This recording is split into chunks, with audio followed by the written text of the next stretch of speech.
Sudah 55 tahun berjalan semenjak kematian seorang suster bernama Catherine Chesnick terjadi.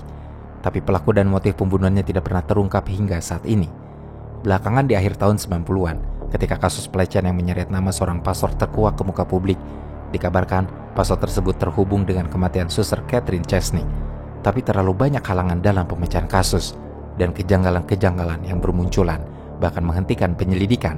Dari kasus pembunuhan, penelusuran meluas menjadi sesuatu yang lebih gelap serta mengerikan. Tapi ada batas tinggi yang tampaknya dibangun untuk menutupi semua ini. Batas yang melibatkan gereja, kepolisian, FBI, bahkan negara.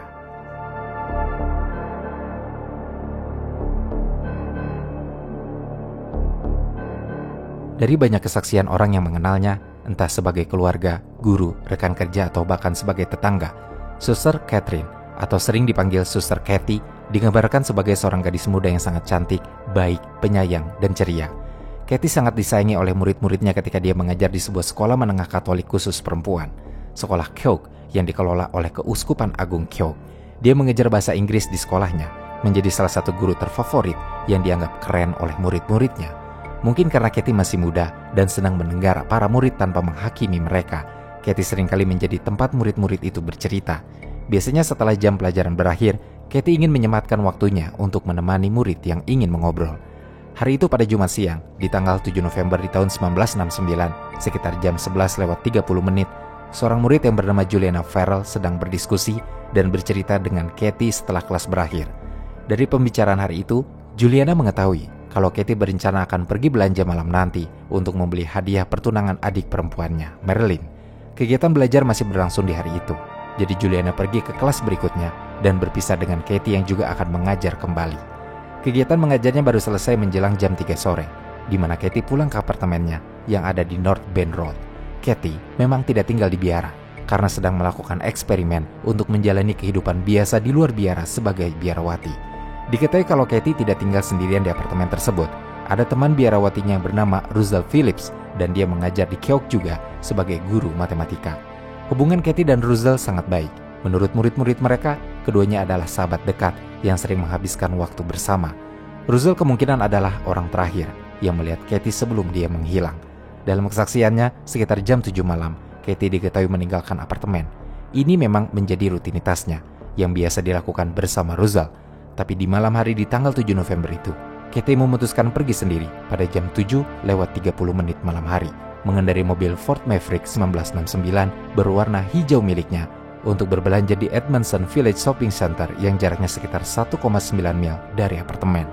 Dan itu merupakan wilayah yang sangat aman di lingkungan kelas atas yang ada di Baltimore. Cathy diketahui sempat pergi ke bank untuk mencairkan gajinya dari cek sebesar $255 dan selanjutnya berbelanja roti di toko roti populer setempat bernama Muhlis, serta membeli hadiah pertunangan untuk adiknya. Dari sini, cerita mulai punya beragam versi yang membingungkan. Beberapa saksi mata mengatakan kalau Cathy setelah berbelanja langsung kembali ke tempat parkir. Tapi tidak ada yang melihat kalau dia kembali ke apartemen malam itu. Namun ada seorang saksi, dia adalah perempuan yang bekerja sebagai pramugari di sebuah maskapai penerbangan. Perempuan yang tidak disebutkan namanya itu memberi kesaksian bahwa sekitar jam 8:30 malam hari, dia yang juga habis pulang berbelanja sedang mengangkut belanjanya dari mobil dan melihat Cathy duduk di mobilnya di tempat parkir apartemen. Cathy seperti sedang menunggu sesuatu. Kesaksian lain datang dari Mary Spence, salah satu murid Cathy yang sedang berada cukup dekat dengan lingkungan apartemennya, mengatakan kalau dia mendengar suara teriakan seorang pria yang tampaknya sangat marah dari arah kompleks apartemen Cathy. Tapi dia tidak yakin jam berapa saat itu dan tidak menyelidiki ke asal suara karena Mary pikir ada kekerasan yang terjadi sehingga dia takut dan pulang dari lokasi tersebut. Semua kesaksian ini setidak-tidaknya tetap berakhir pada satu kesimpulan, bahwa malam itu di tanggal 7 November 1969, Suster Cathy tidak pulang ke apartemennya dan menghilang. Tidak ada yang tahu di mana lokasi penculikannya, entah di dalam perjalanan pulang dari Edmondson Village atau di wilayah sekitar kompleks apartemennya atau mungkin di parkiran apartemennya. Semua itu masih menjadi abu-abu hingga saat ini. Di jam 11:30 malam hari, ketika Russell menemukan bahwa temannya tidak kunjung kembali ke apartemen, rasa cemasnya semakin menjadi-jadi. Dia bingung harus melakukan apa dan akhirnya menghubungi Gerald Cook atau biasa dipanggil Gary. Dia adalah pastor yang juga mengajar di sekolah yang sama sebagai guru agama. Banyak orang tahu kalau Gary dan Cathy adalah sahabat, tapi sebenarnya hubungan mereka lebih dalam daripada itu. Gary tinggal di rumah retret. Tapi malam itu, dia tidak ikut retret seperti biasa karena berencana akan menonton film berjudul Easy Rider di bioskop. Dia pergi bersama Brother Pete Macon dan diketahui baru kembali saat jam 10:30 malam hari. Gary dan Pete tidak langsung tidur malam itu, tapi mereka mengobrol untuk membahas film yang baru saja mereka tonton, dan kemudian Russell menelpon untuk menanyakan Katie. Mengetahui kalau Katie menghilang, akhirnya Gary dan Pete segera pergi ke apartemennya. Sekitar 1 jam dihabiskan oleh Gary dan Pete untuk mendengarkan penjelasan Russell tentang apa saja yang dilakukan Katie hari itu dan rencananya berbelanja. Gary pun memutuskan untuk melapor ke polisi di jam 1:30 dini hari.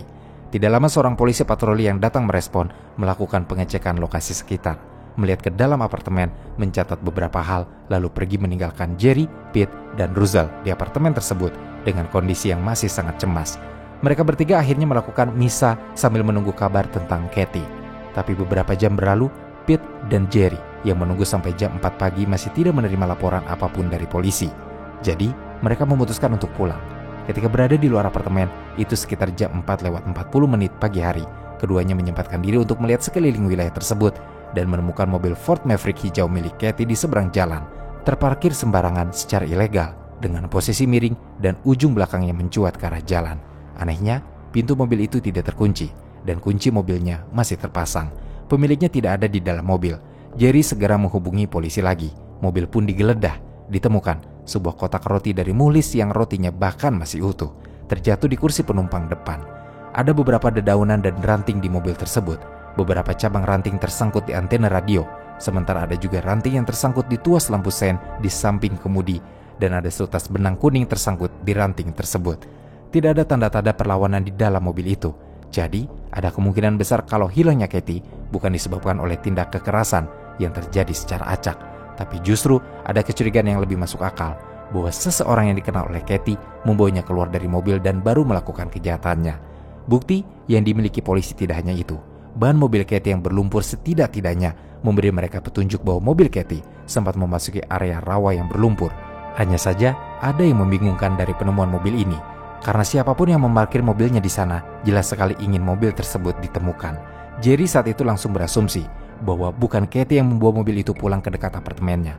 Pasti ada orang lain dan orang itu telah meninggalkan Katie di suatu tempat.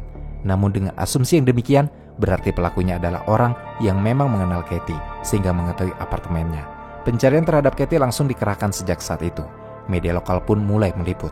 Ini bukan hal yang biasa terjadi di wilayah yang terkenal sebagai wilayah aman dengan tingkat kriminalitas sangat rendah. Apalagi kasusnya adalah penculikan biarawati. Jelas saja, hilangnya Katie langsung membuat geger masyarakat.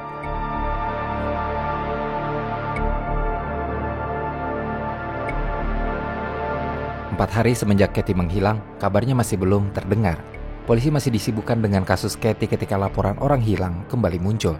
Kali ini, korbannya adalah perempuan berusia 20 tahun bernama Joyce Maleki, yang lokasi tempat tinggalnya berjarak 3,3 miles dari apartemen Katie. Masih cukup dekat jika memang pelaku tinggal di teritori tersebut. Skenario dan polanya hampir sama. Joyce menghilang saat ia pamit untuk berbelanja. Itu belum terlalu malam, mungkin sekitar jam 7 atau jam 8 malam. Dalam kesaksiannya Daryl, adiknya yang sedang bekerja shift malam di sebuah restoran cepat saji bernama Ginos dengan jarak 8 km dari rumah mereka. Malam itu Joyce sempat datang ke Ginos dan meminta Daryl untuk bertukar mobil. Itu menjadi kali terakhir Joyce diketahui keberadaannya, karena setelah bertukar mobil, Joyce menghilang. Keluarga yang cemas ketika Joyce tidak kunjung pulang saat hari sudah sangat larut, segera mencarinya dan mereka menemukan mobil yang digunakan Joyce terparkir di sebuah tempat parkir umum. Sama seperti mobil Katie, pintu mobil Joyce pun tidak terkunci dan di dalamnya ada ranting serta dedaunan kering. Kunci mobil masih terpasang, tidak ada tanda-tanda perkelahian di dalam mobil. Semuanya seperti yang terjadi pada Katie. Polisi negara bagian Baltimore menangani kasus ini. Lokasi penemuan mobil segera menjadi TKP dan diamankan. Dari penyelidikan terhadap mobil Joyce, diketahui kalau polisi sebenarnya mengantongi sidik jari yang tertinggal di kemudi. Tapi penyelidikan terhadap sidik jari ini katanya tidak pernah dilakukan dengan alasan bahwa anggaran yang dimiliki kurang dan mereka tidak punya tenaga kerja yang cukup untuk mengurusnya.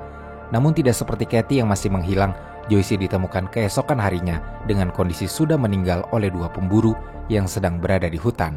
mayatnya terapung di sungai Little Patuxent yang sebenarnya hanya berjarak 20 meter dari jalan utama yang memang sangat sepi karena itu termasuk wilayah terpencil.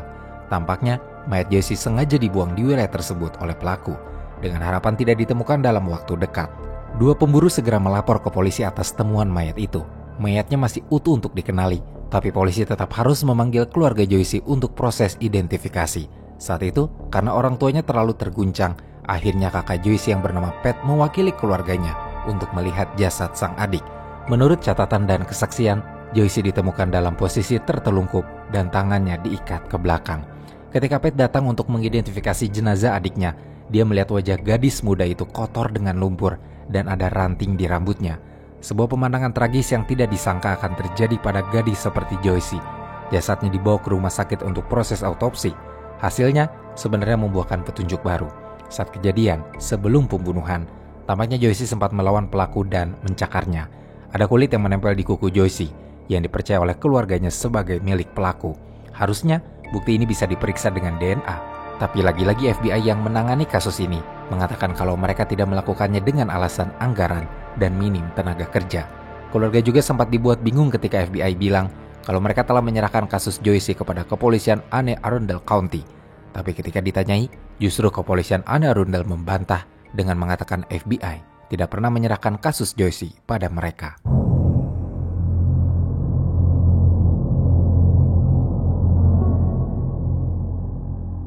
Keberadaan Kathy masih menjadi tanda tanya besar selama beberapa minggu, bahkan setelah pencarian besar-besaran dengan melibatkan 26 petugas polisi yang didampingi anjing pelacak dilakukan di sekitar lokasi kejadian.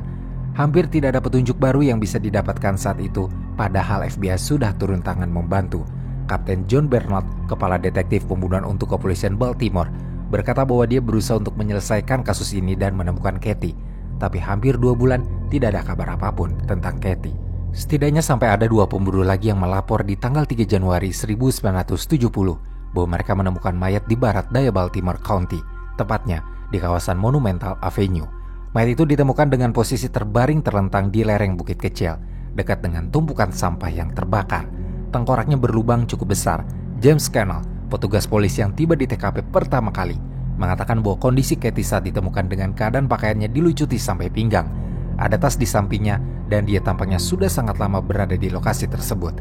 Tidak ada darah yang terlihat. Kathy juga tidak memiliki tanda-tanda luka fisik seperti tertembak atau ditusuk. Jadi, jasadnya tidak rusak. Barangkali karena saat itu musim dingin, tidak ada belatung juga yang terlihat di tubuhnya. Hasil otopsi dari mayat Kathy menunjukkan kalau dia tewas karena pukulan benda tumpul di kepalanya dan pukulan yang menyebabkan tengkoraknya berlubang. Jelas itu pukulan yang sangat keras. Namun ahli forensik yang memeriksanya bilang kalau Kathy tidak langsung tewas saat pukulan itu.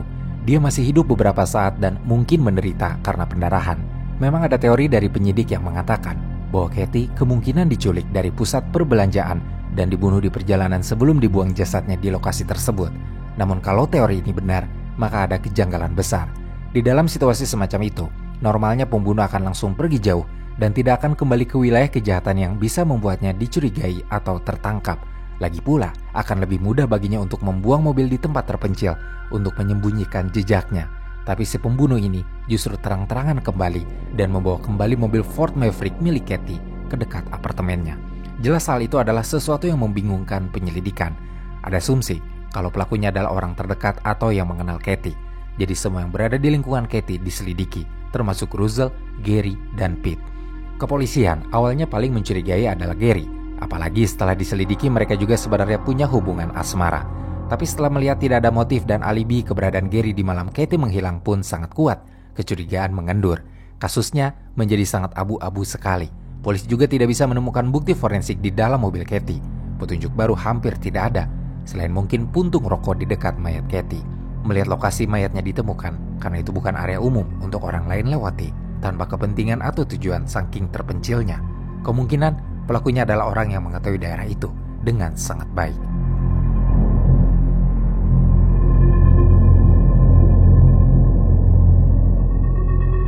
Kematian Kathy telah membawa masyarakat pada satu kesimpulan, bahwa di bulan November 1969 di Baltimore telah terjadi pembunuhan terhadap 2 gadis muda di teritori yang sama. Rentang waktunya berdekatan, pola dan skenario kejahatannya mirip. Namun polisi mengaku kalau bukti di lokasi 2 kasus tersebut sangat sedikit untuk mendapatkan petunjuk yang mengarahkan mereka pada pelaku. Sebuah alasan yang di kemudian hari bagi kebanyakan orang diyakini sebagai alasan yang dibuat-buat oleh pihak berwenang untuk menutupi sesuatu. Kebanyakan petunjuk dan barang bukti dari kedua kasus ini disembunyikan dari publik, ditutupi, bahkan belakangan diketahui dihilangkan, entah secara sengaja atau tidak. Beberapa barang bukti dan petunjuk yang menghilang atau tidak diselidiki itu salah satunya adalah surat yang diterima oleh Marilyn, adik Kathy yang akan bertunangan. Surat itu dikirimkan oleh Kathy, tapi anehnya surat itu dicap dengan tanggal 8 November 1969, sehari setelah Kathy menghilang. Marilyn melaporkan surat yang diterimanya itu kepada ayahnya, tapi ayahnya bilang jangan dibuka karena itu merupakan barang bukti. Marilyn hanya bisa menurut walaupun dia sangat penasaran dengan apa yang tertulis di dalamnya. Ayahnya melapor ke polisi tentang datangnya surat tersebut dan tidak lama kemudian seorang pria dengan pakaian biasa datang ke rumah. Dia bilang dari kepolisian untuk mengambil surat tersebut. Marilyn mengira dia adalah seorang detektif. Surat itu memang tercatat sebagai bukti di kepolisian, tapi kepolisian hingga saat ini masih belum mempublikasikan apa isinya dengan alasan kasusnya masih terbuka. Surat itu dikabarkan masih ada tersimpan dalam arsip kasus, walaupun orang-orang terdekat Kathy meragukannya. Selain surat, dari kasus Kathy sebenarnya ada petunjuk lain. Di mobilnya ditemukan teori bahwa pelaku sepertinya terbiasa menyetir menggunakan dua kakinya. Ini karena mereka tidak menemukan jejak lumpur di pedal gas, seperti yang terlihat di pedal rem mobil tersebut. Puntung rokok yang ditemukan di lokasi juga tidak pernah dipublikasikan, sehingga tidak ada yang tahu mengenai informasi tersebut, apalagi dengan sidik jari dan DNA dari kasus Joycey. Sebenarnya, bagi banyak orang, hal itu dianggap cukup untuk membuat polisi menemukan pelaku. Tapi yang terjadi, justru kasus ini menjadi kasus dingin selama puluhan tahun.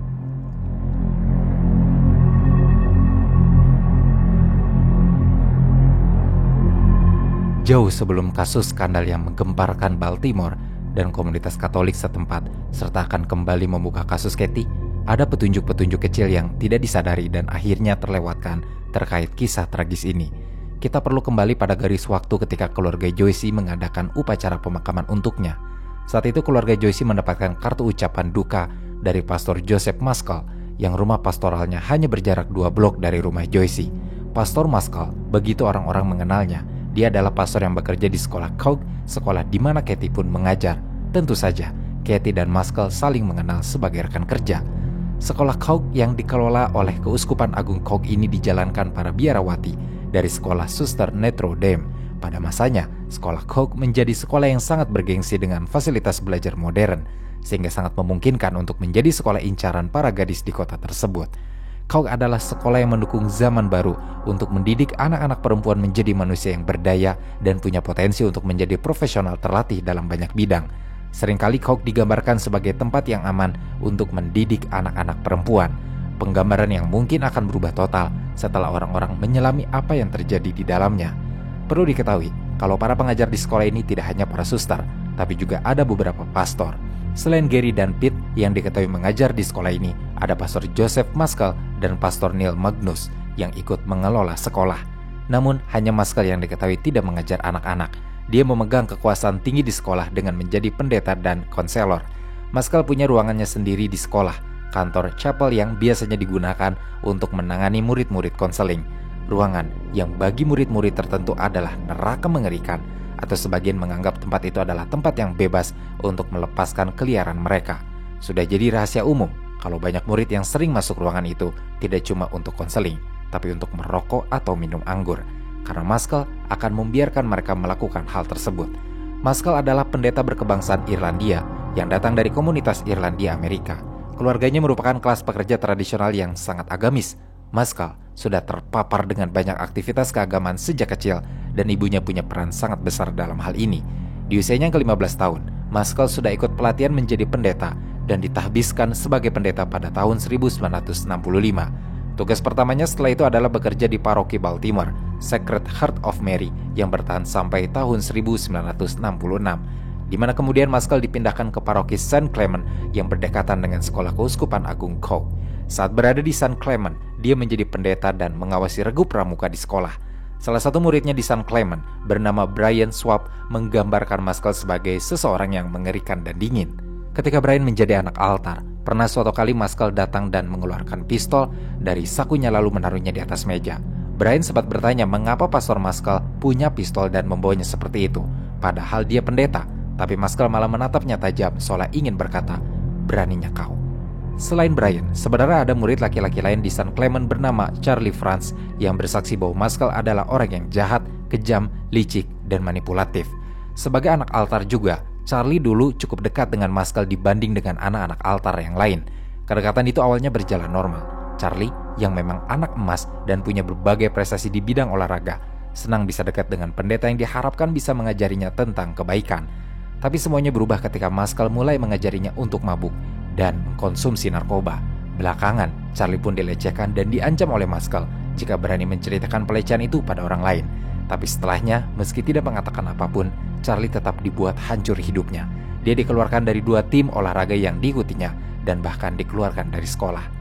Kondisi tersebut membuat Charlie harus bercerita kepada ibunya, yang untungnya sangat tegas dan berani hingga langsung melapor ke Keuskupan Agung tentang apa yang dilakukan oleh Maskell kepada putranya. Charlie mendapat tawaran untuk kembali ke sekolah dan tim olahraganya sebagai hasil mediasi. Namun dari kasus ini, alih-alih dihukum pidana atas kejahatannya, Maskell justru hanya mendapat sanksi indisipliner yang membuatnya dipindahkan dari San Clement ke Coug ke sekolah yang dipenuhi oleh wanita. Sebuah keputusan yang paling tidak masuk akal dan semakin membahayakan.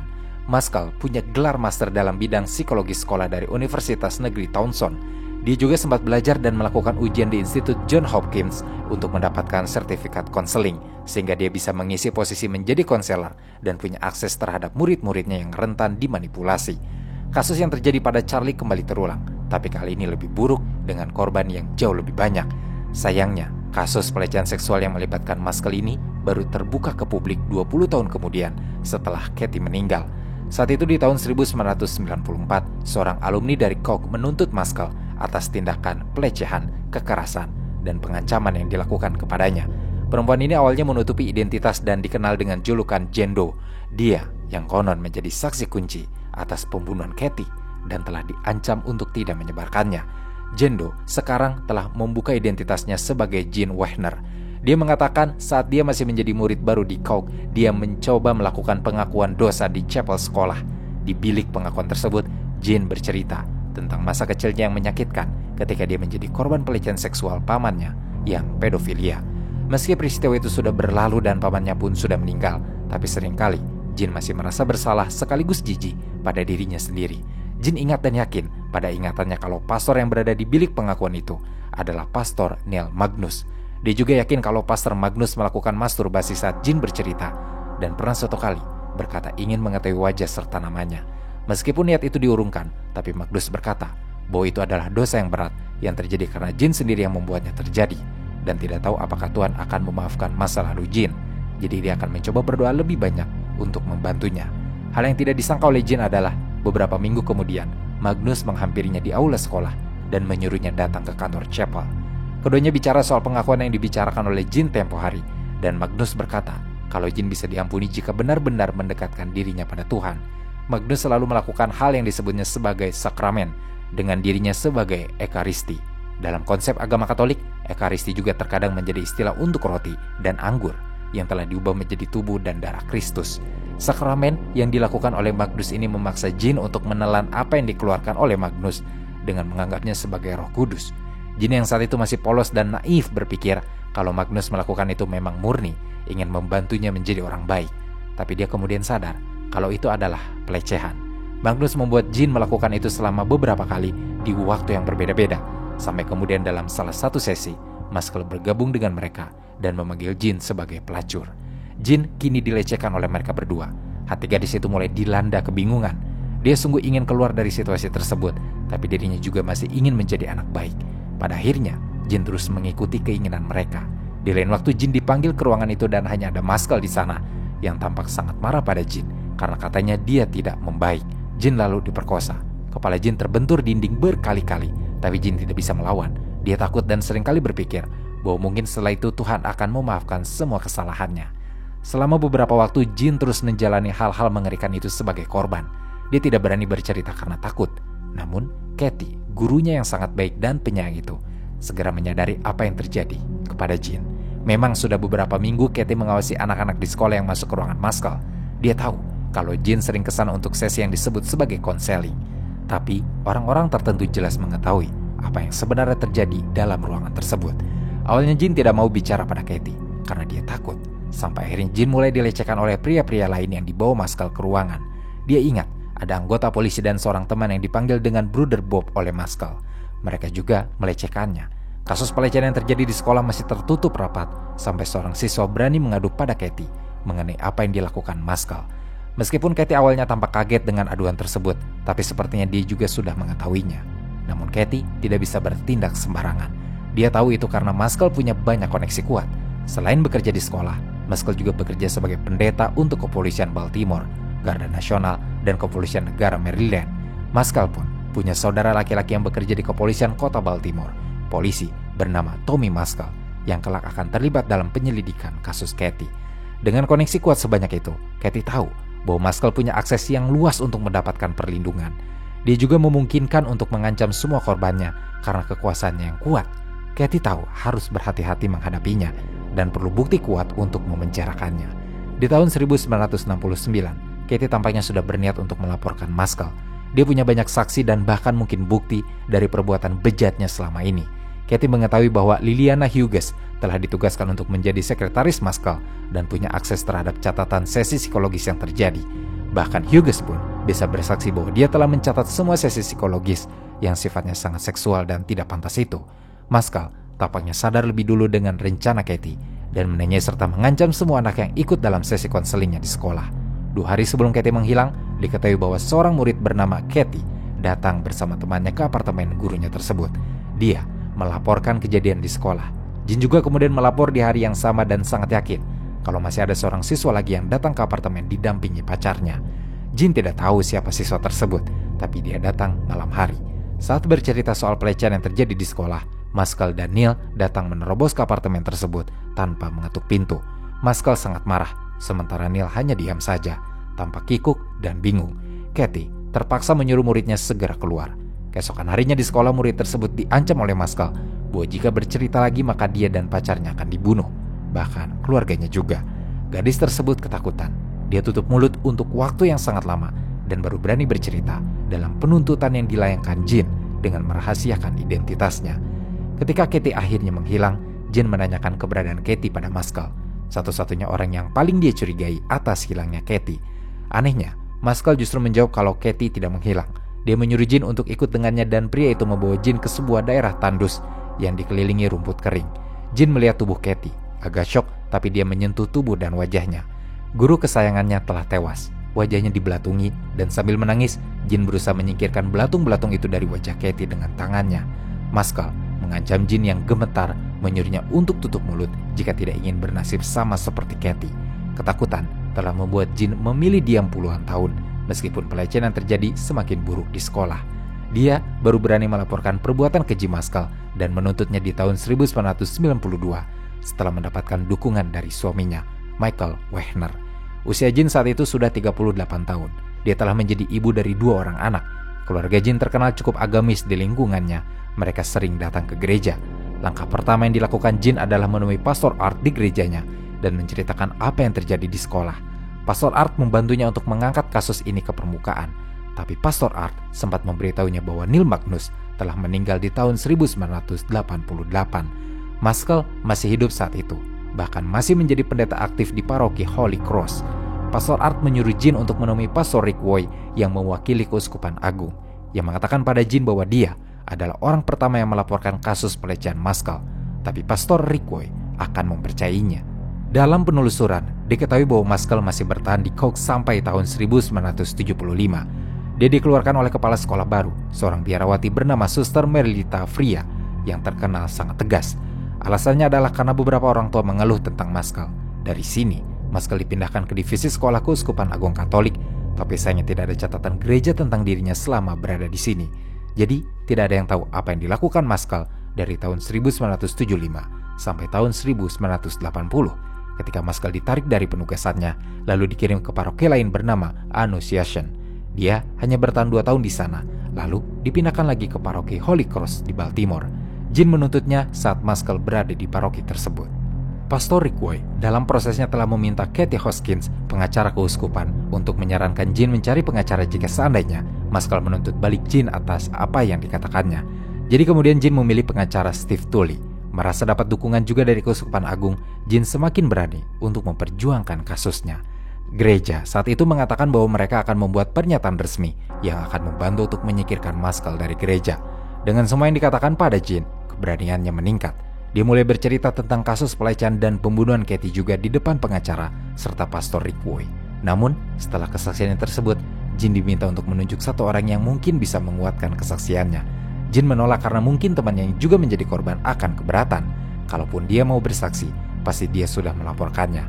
Bukan hal yang mudah untuk membicarakan hal buruk itu lagi. Sementara itu, setelah penuntutan Jin, di bulan Oktober di tahun 1992, Keuskupan mengirim Maskell ke rumah sakit bernama Institute of Living di Connecticut. Dia ditangani oleh Lord Stan di sana yang awalnya diberitahu pihak gereja bahwa Maskell mengalami depresi. Tapi ketika ditanyai, Maskell justru bilang kalau dia tidak depresi dan hanya berhubungan dengan anak berumur 14 tahun. Uskup sengaja mengirimnya ke rumah sakit karena tidak ingin Maskell ditangkap dan beritanya tersebar. Dalam upaya gereja menjaga nama baik, Jin terus dicegah dengan diminta untuk memberikan saksi yang mendukung pernyataannya. Tapi Jin masih tidak mau dan malah menyebut nama pelaku lain di Coke. Pengacara Jin memarahinya karena itu dan akhirnya dipecat oleh suami Jin karena tidak kompeten dalam membela kliennya. Jin mencari tim pengacara lain yang terdiri dari Phil Dance, Jim Maggio, dan Beverly Wallace yang benar-benar membantunya dalam kasus ini. Desakan mencari saksi membuat Jin menemui Maria, temannya, pada Januari di tahun 1993. Dia ingin Maria bersaksi. Keluarga Jin juga membantu dengan mencari alumni Kyok dan mengirimkan surat-surat anonim untuk mencari korban lainnya yang mau bersaksi. Tidak disangka kalau ada lebih dari 100 korban yang bersedia bersaksi dalam kasus ini.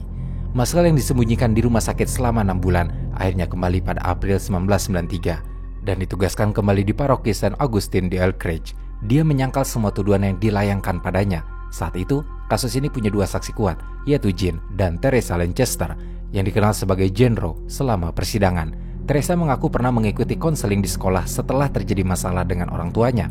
Tapi Maskell menyuruhnya pergi ke ginekolog dan menemui Dr. Christian Richard yang memberinya resep douche vaginal 3 kali seminggu. Douche vaginal adalah cairan yang bisa disemprotkan untuk membersihkan vagina. Teresa mengaku kalau Maskell yang melakukan tindakan pembersihan tersebut. Orang tua Teresa tidak pernah percaya dengan apa yang diceritakannya dan mengira dia terkena skizofrenia, sehingga dia diberi resep obat berdosis tinggi untuk penderita skizo. Di malam Halloween, pernah Maskell menjemputnya dan membawa Teresa serta temannya ke sebuah hutan yang tidak begitu terpencil. Sudah ada 2 petugas polisi di sana menunggu. Teman Teresa dipaksa keluar oleh Maskell dari mobilnya, sementara 2 petugas polisi masuk untuk memperkosa Teresa. Dari saksi-saksi yang ada, kemudian diketahui bahwa jaringan Maskell ini cukup luas. Tidak cuma petugas polisi atau sesama pastor yang diajaknya melakukan pelecehan tersebut, tetapi ada juga pemilik bisnis lokal dan pejabat yang terlibat. Mengingat Baltimore adalah wilayah yang juga dikenal punya tingkat korupsi cukup tinggi dan para koruptornya punya hierarki, sehingga kesaksian-kesaksian para korban terdengar masuk akal dan mungkin terjadi. Ketika kasus ini naik ke permukaan dan menjadi perhatian besar media, terbongkar peristiwa aneh yang dilakukan oleh Maskell. Ini terjadi pada tahun 1990 ketika Maskell masih bertugas di Holy Cross. Petugas pemakaman bernama William Story bersaksi bahwa dia diminta oleh Maskell untuk mengambil alat berat secara tiba-tiba untuk menggali lubang dengan ukuran 3 x 6 meter di bagian belakang pemakaman yang kosong. Maskell kemudian membawa truk pick-up penuh kotak yang dibungkus plastik. Story membantunya memasukkan kotak itu tanpa berani menanyakan apa isinya, sampai kemudian Maskell menyuruh menimbunnya dan menuruh rumput di atasnya. Story mengambil kesempatan ketika Maskell pergi sebentar dan masuk ke dalam lubang untuk membuka salah satu kotak. Dia melihat isi kotak tersebut berisi dokumen-dokumen yang tidak wajar. Maskell sepertinya tahu kalau Story menyimpan rahasianya. Jadi Maskell membuat Story dipecat beberapa bulan kemudian. Belakangan, cerita ini dikonfirmasi oleh teman lama Maskell yang mengaku saat itu ingin menemui Maskell. Tapi Maskell bilang bahwa dia sedang sibuk di pemakaman untuk mengubur dokumen-dokumen psikologi. Bagi temannya, itu terdengar aneh, tapi dia tidak bertanya lebih lanjut. Story muncul kembali di bulan Agustus 1994 ketika Jin masih berjuang dalam kasusnya. Lewat detektif yang dijuluki sebagai Deep Throat karena dia tidak mau disebutkan nama aslinya, Story memberi petunjuk keberadaan dokumen-dokumen tersebut. Tapi dia bilang tidak tahu apa isinya dan hanya meminta para korban untuk berhati-hati karena kasus ini lebih besar dari yang mereka kira. Penggalian dokumen itu dilakukan oleh pihak kepolisian. Mereka benar-benar menemukan dokumennya dan itu semua merupakan profil tentang gadis-gadis di bawah umur yang mengindikasikan Maskell punya kecenderungan pedofilia. Polisi bisa saja langsung menangkap Maskell dengan bukti tersebut, tapi mereka dihalangi. Beralih ke Deep Throat, dia bilang sebenarnya kasus Muscle ini sangat kredibel dan bisa melakukan penuntutan dengan mudah jika tidak dihalangi. Ada lebih dari 100 korban yang sudah melapor padanya dan memberikan kesaksian dengan pola kejahatan serupa. Gugatan juga dilayangkan oleh Jean dan Teresa kepada para suster yang mengetahui kejahatan ini tapi memilih diam, lalu kepada Keuskupan Agung dan ginekolog Christian Richard. Masalahnya adalah, setiap kali ada kasus yang melibatkan pastor di gereja, pasti Sharon May, kepala unit pelanggaran seks untuk kantor kejaksaan, menghalanginya. Sharon sendiri menyangkal tindakan penghalangan yang dituduhkan. Dia bilang kalau dokumen yang ditemukannya tidak kredibel dan tidak punya kekuatan untuk menunjukkan bahwa Muscle melakukan pelecehan pada anak-anak. Sharon juga menyangkal adanya foto profil anak-anak seperti yang dikatakan Deep Throat. Dia menyatakan kalau tidak ada bukti untuk maju menangani kasus ini. Gereja juga berusaha untuk menghindari penuntutan terhadap Muscle dengan memindahkan, membuatnya cuti, atau mengirimnya ke rumah sakit. Di sisi lain, Dr. Christian Richard pun telah menyangkal tuduhan. Para korban kembali dibungkam dan disudutkan oleh gereja, menyatakan mereka sebagai pihak tidak kredibel yang menuduh tanpa dasar. Muscle lagi-lagi dilindungi gereja dengan disembunyikan di penampungan dengan alasan sakit. Gereja benar-benar berusaha menutupi kelakuannya. Bagi para korban dan mereka yang mendukung korban, ini cukup beralasan karena saat itu Uskup Agung William Keller sedang dalam proses naik menjadi kardinal. Jika kasus itu mencuat dan terbukti benar, dia bisa gagal mendapatkan topi merahnya. Akhirnya, para saksi dinyatakan sebagai tidak kredibel. Mereka kalah dalam persidangan yang tidak adil. Joseph Muscle pun tidak pernah diperiksa dan diinterogasi sampai kematiannya di tanggal 7 Mei di tahun 2001. Dia meninggal di St. Joseph Medical Center di Towson pada usianya yang ke-62 tahun karena terkena kanker. 2 hari kemudian, sahabat Kathy, Russell Phillips, pun meninggal dunia dengan membawa keyakinan bahwa Muscle adalah orang yang terlibat dan bertanggung jawab atas kematian Kathy.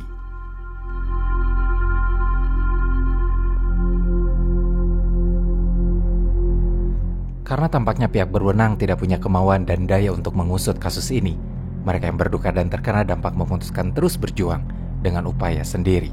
Mereka yakin kalau ada sesuatu yang sangat besar telah disembunyikan sehingga FBI pun sulit mengungkap kasusnya. Di antara mereka yang berjuang ada Gemma Hoskins dan Abby Scott, murid Kathy yang telah mendedikasikan hidup mereka untuk menemukan keadilan bagi Kathy dan para korban lainnya dalam pusaran kasus penuh misteri. Mereka mengumpulkan saksi dan berjuang mencari bukti-bukti yang katanya hilang atau mungkin sengaja dihilangkan oleh pihak berwenang. Keduanya berpacu dengan waktu, usia mereka pun sudah tua. Banyak saksi dan orang yang terlibat sudah meninggal. Makin lama kasus dibiarkan, maka akan semakin besar kemungkinan kasusnya menghilang tanpa mendapatkan keadilan. Dari Abby dan Gemma, diketahui bahwa sekotak bukti dan 3 berkas dokumen penyelidikan telah hilang tak berjejak dari kepolisian. Mereka sudah meminta pada FBI dan Freedom of Information Act supaya membuka semua bukti mengenai kasus yang masih ditutupi pihak berwenang, tapi belum ada tanggapan apapun. Namun, saat ini mereka mengantongi terduga tersangka yang mungkin terlibat dalam kejahatan Muscle. 2 nama kuat yang ada yaitu Edgar Davidson dan Billy Smith, yang rumornya menjadi pesuruh yang ditugaskan untuk menghilangkan jejak pembunuhan. Keduanya dilaporkan oleh keponakannya masing-masing. Ketika ditelusuri, Edgar ternyata adalah seseorang yang pernah menelepon ke acara The Jerry Thunder Show pada tahun 70-an untuk membicarakan bukti pembunuhan suster Kathy. Sementara Billy adalah tetangga apartemen Kathy yang jarak apartemennya hanya 10 langkah dengan apartemen Kathy. Muscle memang sejak awal sudah dicurigai tidak bertindak sendirian, tapi sulit untuk menemukan buktinya. Baru ketika kasus tuntutan Jean ramai dibicarakan publik, keponakan Ed melapor bahwa dia yakin pamannya membunuh Kathy setelah melihat bagasi dan pakaian dengan noda darah.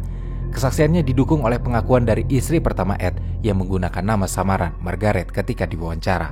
Menurut Margaret, di malam Kathy menghilang, dia menemukan Ed pulang lebih awal di jam 9:30 malam dan kemejanya berlumuran darah.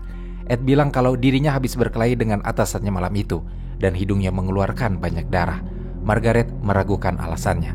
Dia semakin khawatir setelah beberapa hari kemudian melihat suaminya itu menyeringai lebar dan tertawa ketika berita tentang menghilangnya Kathy muncul di TV. Ed bahkan berkata, saat mereka menemukan jasadnya, maka sudah musim dingin, dia akan terkubur di bawah salju. Margaret cukup ngeri, apalagi Ed memang memiliki riwayat melakukan kekerasan selama Margaret menjalani pernikahan dengannya. Kecurigaannya terhadap Ed menguat setelah secara tiba-tiba Ed mengganti ban mobil dan beralasan kalau itu dilakukan untuk persiapan musim dingin. Takut dengan suaminya, Margaret memutuskan berpisah dengan Ed di bulan Oktober 1970. Margaret kemudian mendapatkan kabar dari temannya bahwa ada seorang pria berkeliaran di SMA Rockland dan pria itu mencoba menggoda gadis-gadis sekolah untuk masuk ke mobilnya. Ciri fisiknya sangat mirip dengan Ed dan pria itu memakai mobil sport berwarna merah hasil curian dari British Import di Towson. Margaret beberapa malam sebelumnya ditelepon oleh Ed yang mengatakan dia membawa mobil curian dari tempat itu. Ed sempat ditahan polisi setelah Margaret melaporkannya. Faktanya, SMA Rockland adalah sekolah yang dekat dengan apartemen Kathy. Ini menunjukkan Ed cukup familiar dengan lokasi tersebut dan mungkin saja melakukan pembunuhan pada Kathy. Tapi masalahnya, tidak ada bukti kuat untuk memulai penyelidikan. Namun selain itu ada yang tidak kalah menariknya dari Ed. Ketika Kathy menghilang, dia sudah bilang akan membeli hadiah pertunangan untuk adiknya. Tapi hadiah itu tidak pernah ditemukan. Padahal semua orang tahu bahwa Kathy sudah selesai berbelanja dan pasti sudah membeli hadiah untuk sang adik. Siapa yang akan menyangka kalau hadiah yang ingin diberikan Kathy pada Marilyn adalah sebuah kalung, dan kalung itu diberikan oleh Ed kepada Margaret sebagai hadiah Natal. Sesuatu di luar kebiasaan Ed, begitu menurut Margaret. Kalung itu tidak pernah dipakai oleh Margaret karena sejak awal Margaret yakin kalau kalung itu bukan untuknya. Kalung itu punya liontin berbentuk lonceng pernikahan dan ada batu berwarna hijau yang tidak sesuai dengan warna batu untuk bulan kelahirannya. Beberapa puluh tahun kemudian baru diketahui kalau warna batu itu cocok dengan bulan kelahiran Bob, tunangan yang kini menjadi suami Marilyn. Cukup untuk memperjelas kalau kalung itu memang hadiah dari Kathy untuk Marilyn. Ed pun ketika ditanya soal kalung itu tampak menghindar, bahkan diketahui dalam wawancara lanjutan dengannya kalau dia menyetir mobil dengan dua kaki yang membuat profilnya cocok sebagai pengemudi yang membawa kembali mobil Kathy ke area apartemen. Potongan puzzle kasus ini semakin lengkap setelah ada kesaksian dari keluarga Billy Smith, tetangga dari Kathy. Billy dan adiknya Ronald terlibat atas kematian Kathy. Ronald pernah mengatakan pada istri dan anaknya bahwa dia telah membunuh wanita dan menaruhnya di belakang toko. Tapi dia tidak menjelaskannya secara spesifik mengenai hal ini, serta meminta supaya tidak dibahas kembali. Mengingat apartemen Billy hanya berjarak 10 langkah dari apartemen Kathy, dan secara geografis memungkinkan bagi Billy dan Ed untuk saling mengenal. Jadi mungkin saja Billy memang terlibat melakukan pembunuhan tersebut. Tapi untuk motif apa dan bagaimana, banyak pihak tidak menemukan jawabannya. Dari kesaksian keluarga, Billy itu seorang gay yang dikucilkan orang tuanya sendiri, sehingga membuat Billy pindah ke apartemen. Dia dulu sering membicarakan tentang Kathy pada keluarganya, menyebutnya sebagai orang yang sangat baik dan cantik. Beberapa anggota keluarga Billy juga sempat dikenalkan pada Kathy. Sekilas hubungan bertetangga ini terlihat baik-baik saja. Namun, dari perkataan Ronald dan perilaku Billy, kecurigaan menguat. Kathy sendiri ditemukan di hutan yang kalau dilihat dalam peta, berada di tengah-tengah wilayah antara rumah orang tua Billy dan toko keluarga mereka. Billy adalah orang yang mengetahui dengan sangat baik daerah tersebut. Mungkin itu belum cukup untuk mencurigai Billy dan Ronald, tapi dari istri Ronald telah diketahui bahwa di malam Kathy menghilang, suaminya pulang larut dan ada noda darah di tubuh, tangan, lengan bawah, dan kemeja. Ronald beralasan dia berkelahi di bar, tapi istrinya tetap curiga karena tidak menemukan luka, memar, atau goresan bekas perkelahian. Perilaku Ronald juga berubah setelah kematian Kathy. Dia sebelumnya adalah pria yang baik, tapi kemudian menjadi seorang pemabuk, mengkonsumsi narkoba, dan melakukan tindakan gila lainnya. Billy justru mengisolasi dirinya. Dia tidak pernah pergi bekerja lagi, menghabiskan hampir seluruh waktunya di apartemen, dan tidak mau mengendarai mobil. Billy juga tidak mau menemui keluarga atau teman. Belakangan, istri Ronald menyadari kalau Billy sering membicarakan tentang seorang wanita di loteng dan membicarakan tentang Kathy. Berpikir kalau kematian Kathy telah membuatnya terobsesi. Istri Ronald mengatakan Billy memang punya beberapa obsesi yang cukup aneh. Sebelum kematian Kathy, dia berteman dengan Skippy yang sama-sama terobsesi dengan gereja Katolik. Masalahnya, Billy itu bukan seorang Katolik dan dia tidak tahu mengapa Billy bisa terobsesi. Kecurigaan muncul dari istri Ronald setelah dia yakin diikuti oleh Skippy saat dia pulang dari shift malam pada jam 1 dini hari. Dia akhirnya mendatangi Billy hanya untuk menemukannya sedang bicara di loteng dengan manekin yang diberi pakaian biarawati. Billy sangat tersiksa dengan imajinasinya sendiri setelah pembunuhan. Istri Ronald tahu bahwa kakak iparnya tersebut sedang depresi berat. Sudah 5 kali Billy mencoba mengakhiri hidup dan gagal. Biasanya Billy menelpon istri Ronald sebelum melakukan aksinya. Begitu pula saat dia melakukan aksi ke-6-nya yang berhasil dan membuat Billy tewas. Skippy menghilang tanpa jejak setelah itu. Ketika keluarganya berpikir rahasianya terkubur dalam karena kematian Billy dan Ronald, ternyata masih ada saksi mata lain yang hidup dan sempat memberi kesaksian. Itu adalah anak pertama dari Ronald, namanya adalah Brian. 6 bulan sebelum Brian meninggal, dia menceritakan kejadian malam 7 November itu. Dia sedang berada di apartemen Billy dan tahu kalau Skippy menelpon Billy. Skippy digambarkannya sebagai pria berambut hitam dan berkumis lebat. Tidak lama kemudian Skippy datang, lalu mereka sempat pergi dari apartemen. Begitu kembali, keduanya membawa gulungan seperti selimut. Skippy dan Billy lalu membawa gulungan itu ke mobil, mengajak Brian bersama mereka. Di tengah perjalanan mereka menemui pria bernama Bobby yang membawa pistol 22 yang berada di lokasi tidak jauh dari titik di mana nantinya Katie ditemukan. Bobby berusaha mengalihkan perhatian Brian dengan menembakkan pistolnya ke tumpukan sampah di hadapan mereka. Tapi Brian tetap melihat Skippy dan Billy mengeluarkan gulungan selimut besar berwarna putih dari bagasi mobil. Brian tidak yakin apa yang terbungkus dalam gulungan itu, tapi dia sempat menanyakan mengapa Billy dan Skippy tidak membuangnya di tumpukan sampah di depannya. Brian hanya mendapat respon ancaman dari Billy bahwa jika Brian memberitahu kejadian malam itu, dia akan memukuli Brian sampai mati. Brian benar-benar tidak memberitahunya sampai dia meninggal akibat serangan jantung. Adik Brian yang bernama Sharon mengatakan Billy itu merokok dan merek rokoknya adalah Salem. Jika memang polisi menemukan puntung rokok di lokasi Katie ditemukan dan merek rokoknya sesuai, mungkin itu bisa menjawab teka-teki yang tersisa dari kesaksian Brian. Masalahnya, polisi tidak mau mempublikasikannya dengan alasan ini masih menjadi kasus terbuka. Kasus ini terus menggantung. Keterlibatan Edgar dan Billy dengan kasus Maskell masih belum terlihat garis penghubungnya. Tidak ada penyelesaian, bahkan kepada para korban pelecehan Maskell yang akhirnya menghadapi mediasi oleh pihak gereja. Jean dan 11 korban lainnya ditawari 25.000 hingga 50.000 dolar dari Keuskupan Agung dan bantuan dana untuk konseling selama 2-3 tahun. Jean diketahui menerima kesepakatan mediasi, tapi dia menolak dana konseling karena tidak ingin terlibat lebih jauh dengan Keuskupan Agung Baltimore. Suster Katie sendiri, setelah penemuan jasadnya dan diotopsi, keluarga memakamkannya di Sharpsburg, Pennsylvania. Pemakaman di lereng bukit curam yang indah, tepat di seberang sungai Allegheny. Kasusnya masih diselidiki oleh Gemma dan Abby yang dibantu banyak pihak sukarelawan. Mereka mengelola laman Facebook untuk mencari informasi tentang Katie dan Joyce. Laman itu berisi jurnalis, penegak hukum, dan pensiunan polisi.